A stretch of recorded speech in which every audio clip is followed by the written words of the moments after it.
നമ്മുടെ താറാവുകളാണ് കേട്ടോ. ഇത് നല്ല കുളിക്കാൻ പോവുക.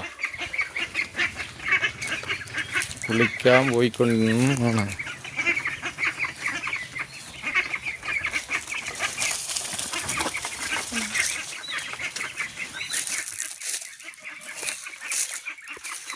ഇപ്പം ചാടും. ഓ ചാടി. എന്താ ചാട്ടാ.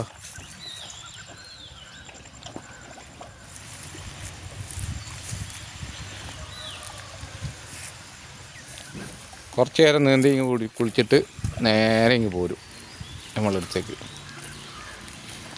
പിന്നെ ഇപ്പോൾ താറാവിനെപ്പോൾ നല്ലോണം കുളിച്ച് കഴിഞ്ഞാൽ നല്ല ആരോഗ്യം ഉണ്ടാവും. നീന്തി കുളിക്കണം.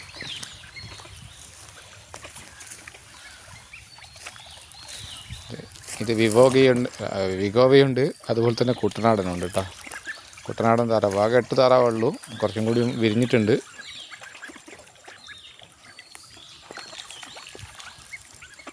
താറാവിന് പിന്നെ നമ്മൾ അധികം ശ്രദ്ധിക്കേണ്ട കാര്യമില്ല. കോഴിനെ ശ്രദ്ധിക്കുന്ന പോലെ. കോഴി എന്ന് പറയുന്നത് എപ്പോൾ എന്തെങ്കിലും അസുഖം വരും. താറാവിന് അങ്ങനെ അസുഖങ്ങൾ കുറവാണ്. പിന്നെ ബ്രൂഡിങ് അങ്ങനെ കൊടുക്കേണ്ട ആവശ്യമില്ല. വിരിഞ്ഞു കഴിഞ്ഞാൽ ചൂട് കൊടുത്തില്ലെങ്കിലും വളരും. പിന്നെ പെട്ടെന്ന് ഭക്ഷണം എടുക്കും. ഭക്ഷണം എന്ന് പറയുന്നത് കൊടുത്താലും മതിയാവില്ല. വെള്ളത്തിൽ കലക്കി അങ്ങ് കൊടുത്തു കഴിഞ്ഞാൽ എന്തും അങ്ങ് തിന്നും. അതാണ് താറാവിൻ്റെ ഒരു പ്രത്യേകത.